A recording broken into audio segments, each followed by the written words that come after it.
চিন্তা করে। আমাদের বার্তা খুবই স্পষ্ট। আমরা এই যে বললি পদত্যাগ চাই, নামাবো, এসব আমরা শুধুমাত্র বলার জন্য বলি না। আমরা এখনো পর্যন্ত আপনাদেরকে সুযোগ দিচ্ছি শুধুমাত্র এই চিন্তা করে যাতে দেশ অস্থিতিশীল না হয়, নির্বাচন না হয়। যদি আমার ভাইয়ের বিচার না হয়, আমরা কিসের থেকে এই সরকারকে যে সরকার বিচার করতে পারে না সে নির্বাচন করবে, এটার কিসের বিশ্বাস? আর আইন উপদেষ্টা, আপনি 90 দিনের কিসের ভুগিচুকি বুঝেন? আপনার ক্ষমতা আছে কয়দিন? আপনি তো থাকবেন আর 1 মাস, আপনি 90 দিনে কেমনি কথা বলেন?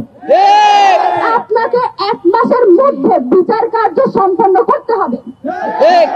একই সাথে যে খুনিরা শুধুমাত্র শুটার ফয়সাল, সে একেবারে শেষ গুটি, যে শেষ কার্য ঘটিয়েছে, এই ঘটনায় স্পষ্টত রাষ্ট্রের একটা অংশ যারা এখনো পর্যন্ত ভারত এবং আওয়ামী লীগের পারপাস সার্ভ করে, তারা এই কাজ ঘটিয়েছে। তাদেরকে যত দ্রুত সম্ভব, এই যে মিলিটারি ইন্টেলিজেন্স, তাদের কাছে সব তথ্য ছিল।